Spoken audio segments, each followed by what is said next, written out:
Traditional techniques वो कैसे होती है। तो इससे पहले आपको जो बताया था मैंने कि डेसिमल नंबर सिस्टम होता है, उसमें बेस कितना होता है 10, बाइनरी में कितना होता है 2, ऑक्टल में कितना होता है 8 और हेक्साडेसिमल में कितना होता है 16। डेसिमल में आप जो यूज़ करते हैं वो कौन सी लैंग्वेज होती है, वो डेसिमल नंबर सिस्टम यूज़ होता है जो हम ह्यूमन यूज करते हैं। और बाइनरी के अंदर क्या यूज़ होता है 0 और 1, इसको बोलते हैं मशीन लैंग्वेज। और बाकी भी क्या होती है मशीन में ही यूज़ होती है, ऑक्टल और हेक्साडेसिमल। यहाँ पर ऑक्टल में कितना यूज़ होता है 0 से लेकर 7 तक, और इसमें कहाँ पे यूज़ होता है हेक्साडेसिमल में 0 से लेकर 9 तक, उसके बाद में ABCD चालू होता है। तो इसका मैंने आपको बता चुका था इसमें। अब करते हैं आगे। तो आज का जो टॉपिक है हमारा उसमें हम करेंगे डेसिमल से बाकी तीनों में नंबर कन्वर्जन। तो देखो डेसिमल नंबर जो होता है बेसिकली उसके दो पार्ट्स होते हैं। एक जैसे फॉर एग्जांपल ये देखिए, सबसे इसमें 23 ये होता है इंटीजर पार्ट, और ये जो होता है उसका ये होता है फ्रैक्शन पार्ट, दूसरा पार्ट। तो इंटीजर और फ्रैक्शन दो पार्ट होते हैं। तो इसको जो सोल्व करने का तरीका अलग है, और इस दशमलव के बाद में जो फ्रैक्शन पॉइंट है इसको सोल्व करने का तरीका अलग है। तो हम पहले क्या करेंगे, इस 23 को कैसे सोल्व करते हैं ये देखेंगे। फिर हम देखेंगे कि इस 0786 को कैसे सोल्व करते हैं ये देखेंगे। फिर ऐसा क्वेश्चन करेंगे जिसमें दोनों को शामिल कर लिया जाएगा। तो देखिए कैसे करते हैं। तो सबसे पहले करते हैं हम डेसिमल इंटीजर को, जैसे बताया ना 23, तो ऐसी कोई संख्या आ जाए जिसमें ऐसा लिखा हो 10, और क्वेश्चन ऐसा लिखा हुआ आएगा कि आपको इसमें चेंज किस में करना है, बाइनरी में या ऑक्टल में या हेक्साडेसिमल में। तो इस प्रकार क्वेश्चन कैसे सोल्व करेंगे वो देखिए। तो दोस्तों किसी भी जो नंबर सिस्टम है, अगर वो डेसिमल नंबर सिस्टम को आपको किसी दूसरे में चेंज करना है, डेसिमल भी कौन सा इंटीजर, इस प्रकार से, तो आपको उसका रूल क्या है कि आपको उस डेसिमल नंबर को डिवाइड करना है जिसमें भी चेंज करना है उसके बेस से। जैसे आपको डेसिमल में यहाँ पर चेंज किस में करना है बाइनरी में, तो आप डिवाइड करोगे उसको 2 से, क्योंकि 2 किसका है बाइनरी का बेस। अगर यहाँ पे 2 की जगह हो जाता है 8, तो आप डिवाइड किससे करोगे 8 से। और अगर यहाँ पे 8 की जगह हो जाएगा 16, तो आप डिवाइड किससे करोगे 16 से। तो जहाँ भी आपको जिस भी नंबर सिस्टम में आपको चेंज करना है, उस चेंज करने वाले नंबर सिस्टम का जो बेस है उसको आप यूज करोगे। अगर आप नहीं समझे हैं तो आप इसको समझिए। ये मैंने हैंड राइटिंग में अपनी आपको समझाया है मैंने, क्योंकि इस दिन मेरा मानना है कि अगर मैं आपको कोई भी आप पर्सनली समझाएगा तो आपको इसी प्रकार समझाएगा कि कैसे आप नंबर कन्वर्जन करते हैं। तो सबसे पहले एग्जांपल लेते हैं 25 का। तो आपको सबसे पहले वो डेसिमल इंटीजर लिखना है। अब उसके अंदर उसके बेस का जिसमें चेंज करना है। तो अभी क्वेश्चन क्या बोला है, कन्वर्ट 25 फ्रॉम बेस 10, यानी डेसिमल नंबर है ये 25, इसको चेंज किसी में करना है बेस 2 यानी बाइनरी में। तो ऐसे इसमें कैसे लिखा जाएगा, ये इस प्रकार से लिखा जाएगा 25 एग्जाम में आएगा तो ऐसे लिखा जाएगा 10 इक्वल, और यहाँ पे क्या लिखा जाएगा 2। तो इसमें चेंज करना है। तो किस में चेंज करना है, बाइनरी में, जिसका बेस कितना है 2, तो यहाँ पे 2 का लगा देंगे, डिवाइड भाग लगा देंगे। अब 2 का 25 में भाग जाएगा दोस्तों, कितनी बार जाएगा 12 बार, 12 दूनी 24। इसके राइट साइड में लिख दोगे इसका रिमाइंडर कि कितना बचता है। तो 12 दूनी 24, पीछे कितना बच गया 1 को लिख दिया यहाँ पर। फिर 2 का भाग दो, इस 12 के अंदर कितनी बार गया 6 बार, 6 दूनी 12। अब पीछे कितनी बार बचा 0, तो 0 लिख दिया। फिर 2 का भाग दो आप 6 में, 2 3 6, पीछे कितना बचा 0, वापस से 0 लिख दिया। अब 2 का भाग दो 3 में, 2 एकम 2, पीछे कितना बचा 1 को यहाँ लिख दिया। अब इन सब को दोस्तों जो मैंने एरो बना रखा है नीचे से ऊपर की ओर खींचते हुए लिखेंगे। तो सबसे पहले क्या लिखेंगे 1 1 0 0 1, 1 1 0 0 1, ऐसे आपको यूज करना है। तो ऐसे क्या हो जाएगा, कोई भी आप जो डेसिमल नंबर सिस्टम है उसमें जिसमें भी कन्वर्ट कर रहे हैं उसके बेस का भाग लगाएंगे तो आपको इस प्रकार से उसका नंबर सिस्टम का जो नया डिजिट है वो मिल जाएगा। जैसे एक एग्जांपल और करते हैं 23। अब 23 को किस में चेंज करना है बाइनरी में। तो 23 में पहले बाइनरी का बेस कितना है 2, 2 से लगाओ भाग, 2 का भाग जब 23 में लगाएंगे तो 11 बार जाएगा, 11 दूनी 22, पीछे कितना बचा 1, वो उसके सामने लिख दिया। अब 2 का भाग लगो 11 में कितनी बार गया 5 बार, 5 दूनी 10, पीछे कितना बचा 1 इसके आगे लिख दिया। फिर 2 का भाग लगाओ आप 5 में कितनी बार गया 2 बार, 2 दूनी 4, पीछे कितना बचा 1 आगे लिख दिया। अब 2 का भाग इस 2 में लगाओ कितनी बार जाएगा 1 बार, 2 एकम 2, तो 2 बार 2 का भाग 2 में कितनी बार गया 1 बार, और पीछे कितना बचा 0। अब इसको लिख दो ऐसे रिवाइज फॉर्म में 1 0 1 1 1 1 0 1 1 1। इस प्रकार से आपने किसी भी बाइनरी नंबर को किसी भी डेसिमल नंबर को बाइनरी नंबर में चेंज कर सकते हैं। अब इसी डेसिमल नंबर को अपने 23 है इसको ऑक्टल में चेंज करते हैं। तो ऑक्टल का बेस कितना होता है दोस्तों 8, तो भाग किसका लगेगा 8 का। तो 8 का भाग जब 23 में लगाएंगे तो कितनी बार जाएगा केवल 2 बार, क्योंकि 3 बार जाती क्या हो जाएगा 8 × 3 24 हो जाएगा जो 23 से ज़्यादा है, तो भाग जाएगा 2 बार, 8 दूनी 24, तो सॉरी 8 दूनी 16, 16 तक जाएगा तो 16 के बाद में 23 और 16 में डिफरेंस कितना रह गया 7 का, जो रिमाइंडर है वो क्या आ गया साइड में।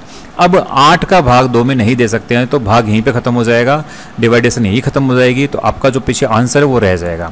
लिखने का वही तरीका है नीचे से ऊपर, तो पहले लिखेंगे 2 उसके बाद लिखेंगे 7, और चूंकि ये कौन सा नंबर सिस्टम में चेंज कर रहे हैं ऑक्टल में, तो इसका बेस क्या लिखा 8, तो 27 हो गया 8 में। अब इसी 23 को हम करेंगे हेक्साडेसिमल में। हेक्साडेसिमल का बेस कितना होता है 16, तो ये देखिए 16 का भाग लगाया। अब आपको पता है 16 एकम 16, 16 दूनी 32, 23 से ज़्यादा चला गया तो भाग कितनी बार जाएगा सिर्फ एक बार, तो 16 में एक बार जब भाग देंगे तो कितनी बार आएगा आंसर 16 ही आएगा। अब पीछे रिमाइंडर कितना रह गया 7, तो अब इसको वापस नीचे से ऊपर खींचेंगे तो पहले नंबर पे क्या बचा था 1, दूसरे पे क्या है 7, तो आंसर कितना हो गया 1 और 7, और उसके आगे जो बेस है उसका लिख देंगे 16। अभी इसका एक एग्जाम्पल और लिखते हैं। इस बार अपने को करना है 147 है बेस का इसका 10। अब इसको किस में करना है बाइनरी, ऑक्टल और हेक्साडेसिमल। तो देखिए 147 में पहले बाइनरी में करते हैं, 2 का भाग लगाएंगे, 2 का भाग किसमें लगेगा 14 में 7 बार, फिर 7 में लगेगा 2 3 6, तो 73 बार भाग जाएगा और 1 बच जाएगा रिमाइंडर। फिर 2 का 73 में भाग लगाएंगे कितनी बार जाएगा 36, 36 दूनी 72, पीछे बच जाएगा 1 रिमाइंडर।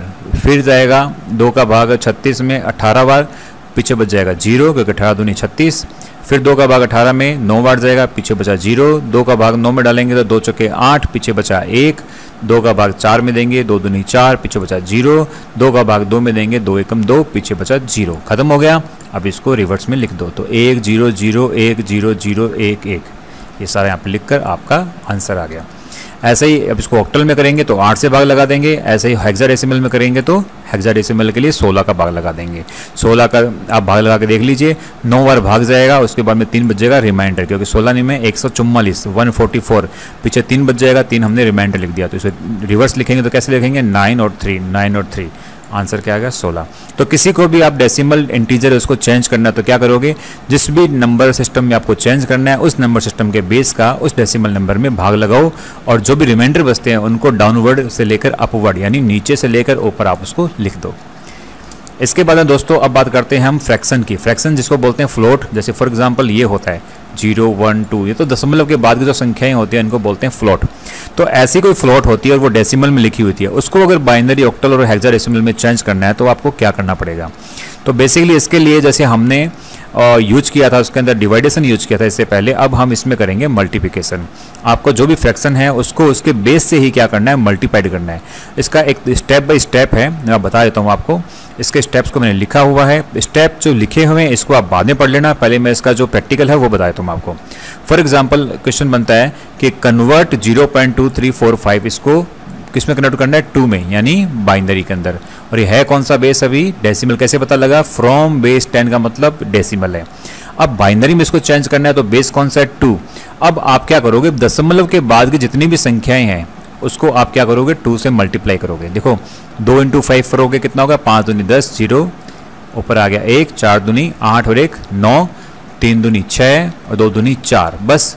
अब यहाँ से अपना प्रोसेस चालू हो जाएगा। जो भी आंसर आता है दशमलव के बाद का राइट साइड वाले को वापस से क्या करोगे आप उसी जो इसका बेस है उससे मल्टीप्लाई करोगे। फिर 2 को 0 से करोगे 0, 9 दूनी 18 और 1 आ जाएगा ऊपर, 6 दूनी 12, 1 13, 1 आ जाएगा ऊपर, 4 दूनी 8 और 1 9। ठीक है, आगे लेफ्ट साइड में कुछ नहीं आया तो 0 लिख दिया। फिर आपने इसको उठा लिया, इसको फिर मल्टीप्लाई करना है। इस बार करोगे तो 0, 8 को 2 से करोगे 8 दूनी 16, 1 आ गया ऊपर, 3 दूनी 6 और 1 7 और 9 दूनी 18, तो आपका आ गया 18। लेकिन आपको पता है 4 के बाद पॉइंट है तो इसके बीच में लगा दिया पॉइंट। इस प्रकार से आप एक के बाद मल्टीप्लाई करते रहोगे। तो अब यहाँ पर गौर करने वाली बात है कि देखो यहाँ पर आया है 1.8760, लेकिन आपको वापस मल्टीप्लाई करने के लिए क्या उठाना है दशमलव के राइट साइड वाले। तो अगली बार जो मल्टीप्लिकेशन होगी वो क्या होगी, केवल 0.8760, केवल इससे आपकी वापस मल्टीप्लाई होगी 2 से। आपका जो लेफ्ट साइड का 1 है 0 आते हैं, इनको वापस आपको मल्टीप्लिकेशन में यूज नहीं करना है। दोबारा सुन लो, जब भी कोई संख्या मल्टीप्लिकेशन के बाद में ऐसे लिखी हुई आती है तो आपको दशमलव के बाद में ये जो दशमलव है उसके राइट साइड वाली संख्याओं को वापस बेस से मल्टीप्लिकेशन करना है। लेफ्ट साइड में जो 1 0 आते हैं उनको आपको यूज नहीं करना है, इनको लिखना है लेकिन मल्टीप्लिकेशन में यूज नहीं करना है। तो देखिए वापस मैंने 0.8760 को मल्टीप्लाई कर दिया 2 से, फिर मेरा आंसर आया, फिर मैंने इसको कर दिया 0.7520 को 2 से, फिर मेरा आंसर आया, फिर मैंने कर दिया 0.5040 को 2 से, फिर मेरा आंसर आया। ऐसे लगभग आपको 4 से कम एटलीस्ट 4 बार तो करना ही है। उसके बाद में आपके ऑप्शन पे डिपेंड करता है कि आपका ऑप्शन कितना लंबा है। फॉर एग्जांपल आपके देखो मेरा एरो देखो, ऑप्शन में आंसर यहाँ तक ही है तो आप इसको 4 बार कर लो, ऑप्शन में 5 है तो आप इसको 5 बार कर लो, ऑप्शन में 6 अंक दे रखे हैं तो आप इसको 6 बार कर लो। तो जितना ऑप्शन में दे रखे हैं उसके हिसाब से आप इसको मल्टीप्लाइड कर लो। सारे मल्टीपल हो जाएंगे तो आपको देखो पहला वाला छोड़ना है कि पहला वाला तो क्या है, ये तो क्या है अपना डेसिमल नंबर है, तो इसको तो छोड़ना है। अब यहाँ से उठा लो, यहाँ से 0 उठा लिया, यहाँ से ये 0 उठा लिया, यहाँ से इसका 1 उठा लिया, यहाँ से 1 उठा लिया, यहाँ से 1 उठा लिया और यहाँ से उठा लिया। तो ये सब क्या करेंगे, आपको इस लेने हैं ऊपर से नीचे की ओर। तो सबसे पहले क्या है 0, तो 0 0 1 1 1 1 ऊपर से नीचे के लिखने हैं। तो ये हो गया फ्रैक्शंस को आपको किसी भी बेस में चेंज करना हो तो। एक बार वापस से छोटा एग्जांपल और समझते हैं।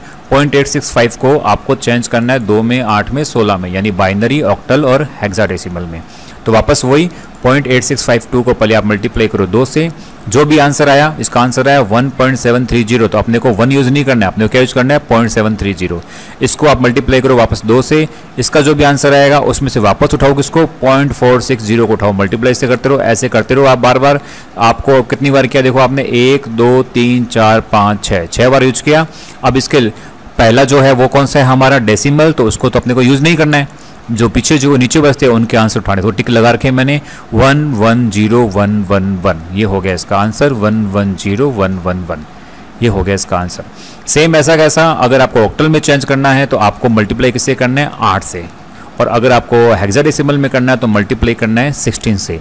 तो ऑक्टल तो आप कर लोगे, हेक्साडेसिमल का आपको मैं फिर बताता हूं, क्योंकि हेक्साडेसिमल में आपको मल्टीपल करने के लिए कितना है 2 डिजिट है 1 और 6। तो आप पहले किसको करोगे 6 को करोगे इस पूरे से मल्टीप्लिकेशन। देखो 6 को 5 से करेंगे, 6 5 30, ऊपर आ गया 3, 6 6 36 और 3 39, ऊपर आ गया 3, 8 6 54 55, 8 6 48 और 3 49 50 51, तो 5190। वापस एक मल्टीप्लिकेशन साइन लगाओगे, अब करोगे 1 से तो 165, तो ये आएगा आपका पहला फिगर। आई बात समझ में? क्यों आपको 1 और 6 दोनों को अलग अलग मल्टीप्लाई करना है। इसके बाद में वही तरीका, आपको दशमलव के बाद का 0.840 है, इसको यूज करना है, स्टार्टिंग का छोड़ देना है 13 को। अब 0.840 जो लिखा हुआ है इसको इससे मल्टीप्लाई करना है 16 से, फिर आंसर आ गया आपका ये। अब यहाँ पर भी 13 को छोड़ दो, अब किसको करना है 0.440 को किससे मल्टीप्लाई करना है 16 से, तो ये आपका आंसर आ गया। तो पहला तो हमेशा क्या होगा हमारा डेसिमल, तो इसको आप छोड़ दो। उसके बाद जो टिक लगे हुए हैं 13 को उठा लो, 13 को उठा लो और 7 को उठा लो, तो इसका आंसर क्या आता है 13, 13 और 7। अब आपको पता है कि 13 को हम क्या बोलते हैं डी, क्योंकि 0 से लेकर 9 तक होता है। उसके बाद में 10 हो गया ए, 11 हो गया बी, 12 हो गया सी और 13 हो गया डी। तो इसका पहला आंसर आएगा डी। दूसरा भी 13 है तो दूसरा आंसर आएगा डी, और लास्ट में क्या है 7। तो ये हो गया हमारा आंसर डी 7, नीचे हो गया 16। इस प्रकार से हम किसी भी फ्रैक्शन को आप किसी दूसरे बेस में चेंज कर सकते हो। अब जो क्वेश्चन करवा रहा हूँ वो मैं करवा रहा हूँ इंटीजर प्लस फ्रैक्शन, मतलब आपका ऐसा क्वेश्चन जिसमें इंटीजर भी है और फ्रैक्शन भी है। जैसे कि ये 34 तो हो गया इंटीजर, 0.4674 हो गया फ्रैक्शन। तो दोस्तों मैंने बताया था दोनों का करने का तरीका अलग अलग है। पहले जो हमने तरीका सीखा था जिसमें हम डिवाइडेशन करते थे, यहाँ पर वो यूज करो। फिर जो तरीका सीखा हमने मल्टीप्लिकेशन का, यहाँ पर वो यूज करो, और लास्ट में दोनों का आंसर मिक्स कर दो। तो देखिए 34 का करना है तो 34 का लिए वही मल्टीप्लिकेशन डिवाइडेशन कर रहा हूँ मैं। तो किस में चेंज करना है बेस 2 में, तो मैं क्या करूँगा 2 का भाग लगाऊंगा, क्योंकि बेस 2 किसका होता है बाइनरी का। 2 का भाग लगाया तो इसका आंसर जो है उसको मैंने रिवर्स लिखा है नीचे से ऊपर 100010, ये आंसर आ गया। और इसको मैंने मल्टीप्लिकेशन भी किससे किया है बेस से, जैसे मैं बताया अभी आपको। और इसमें भी वही तरीका यूज करना है। पहला हमारा क्या होता है डेसिमल, तो इसका मैंने नहीं लिखा, बाकी के पीछे उठा लो 0 1 1 1 0 1, ठीक है। और इसका जो आंसर आ गया उसको भी लिख लो। अब दोनों के आंसर को आपस में मैच कर दो, ये हो गया पार्ट ए और ये पार्ट हो गया बी। इस प्रकार से इसका आंसर निकल जाएगा।